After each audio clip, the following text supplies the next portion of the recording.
The name Van Halen has always been synonymous with two things: virtuosic, joyful noise, and operatic, ego-driven conflict. For decades, the central drama played out between the radiant, hip-swiveling showman, David Lee Roth, and the brooding, prodigiously talented anchor, Eddie Van Halen. It was a binary star system, a perfect, unstable equilibrium of flash and substance that produced some of rock and roll's most electrifying moments. But with Eddie's tragic passing in 2020, the universe of Van Halen went dark.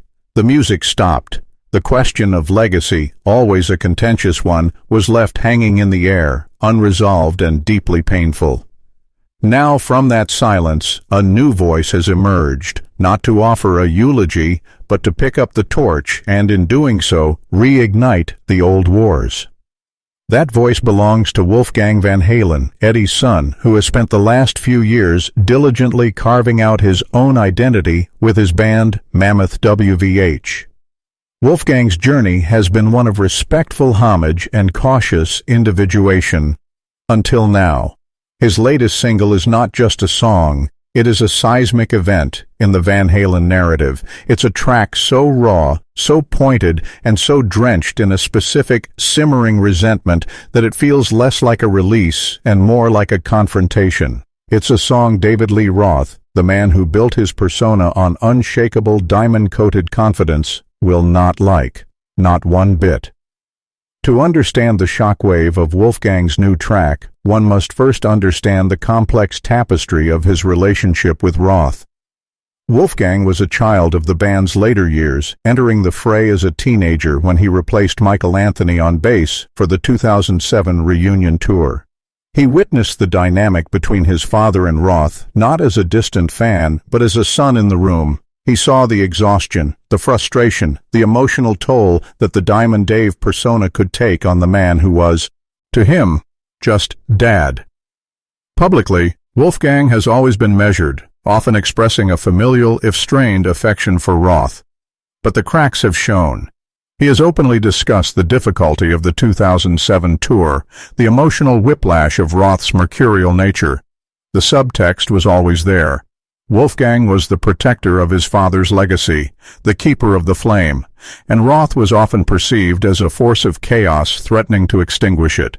Roth, for his part, has never been shy about offering his unsolicited, often poetic and frequently critical perspective on all things Van Halen, including Wolfgang's role.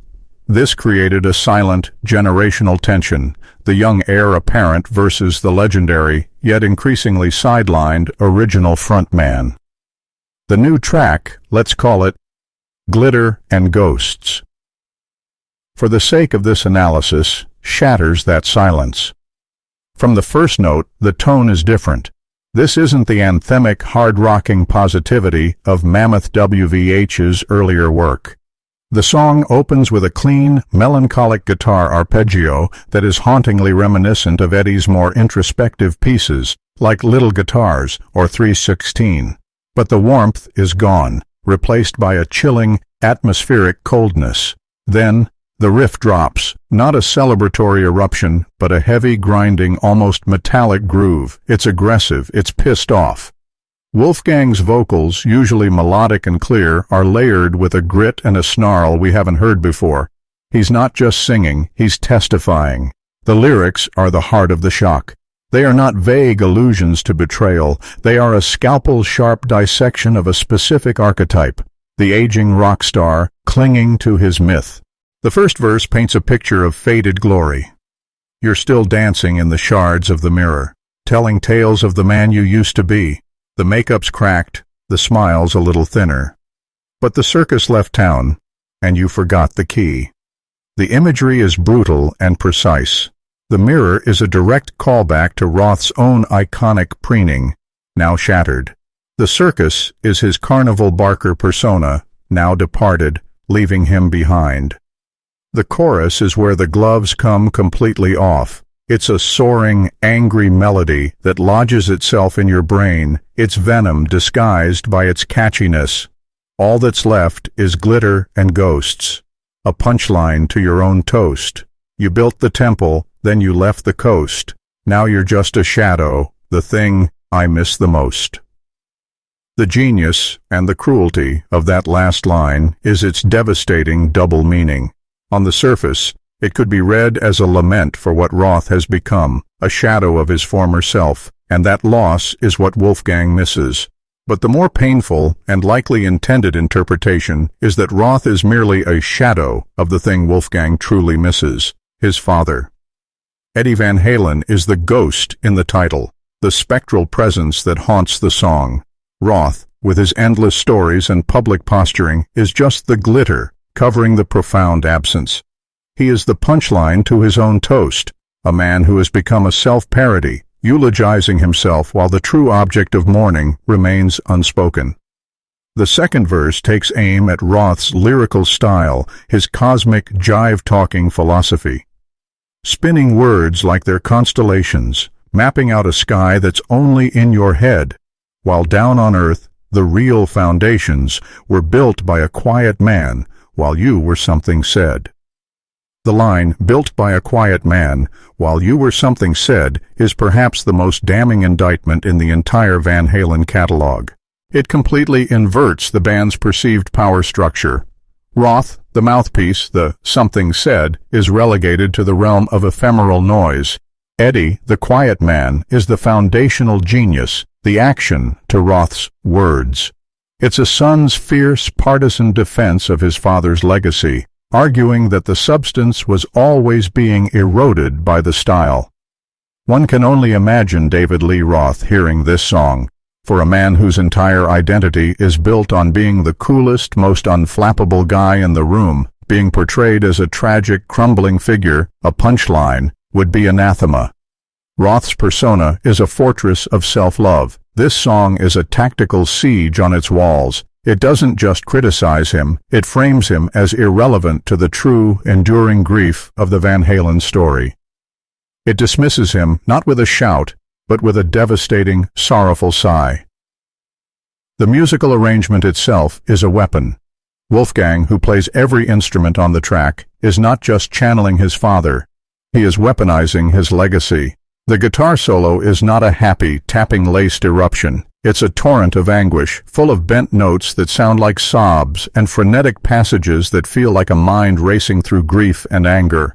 It's the sound of Eddie's technical prowess being used to express a pain he often hid behind a smile.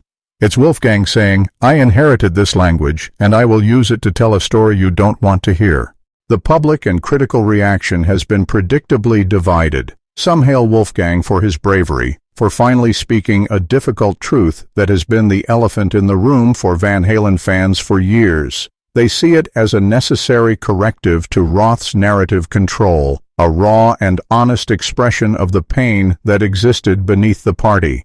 For them, it's a validation of the long-held belief that Eddie was the soul and Roth was a brilliant but ultimately draining force. Others, particularly the devout Roth loyalists, see it as a bridge too far. They accuse Wolfgang of disrespecting a legend, of tarnishing the band's legacy with dirty laundry, and of being an ungrateful heir who fails to understand that without Diamond Dave's charisma, there would have been no platform for his father's genius. They argue that the magic was in the alchemy, and by attacking one element, Wolfgang poisons the entire well. Wolfgang, in his few cryptic comments about the song, has stated only that it's about dealing with the legacy and the people who cling to it in ways that aren't always healthy. He has not named Roth, but he hasn't had to. The target is unmistakable. The dark side of Van Halen was never just about the drugs or the backstage fights. It was about the deep, creative, and personal fractures that both fueled and ultimately fractured one of the world's greatest bands. For years, that darkness was contained within the Eddie versus Dave dynamic. Wolfgang's shocking new track proves that the darkness has not dissipated with Eddie's passing. It has been inherited, mutated, and given a new, powerful voice. The song is more than a diss track. It is a generational shift. It is the sound of a son, no longer content to be a mere curator, taking control of his family's story and telling it from his perspective, a perspective of love, of loss, and of a deep-seated resentment for the man he perceives as having overshadowed and complicated his father's final years. It is the sound of the Van Halen legacy being wrested from the hands of the showman and being cradled, protectively, by the air. David Lee Roth won't like it because it challenges his myth. He won't like it because it paints him as a ghost, haunted by a greater one. But most of all, he won't like it because for the first time, the last word in the eternal Van Halen debate isn't his to have. The microphone has been passed, and the new voice is singing a song of sorrow and fire, and it's a song that will echo long after the glitter has faded.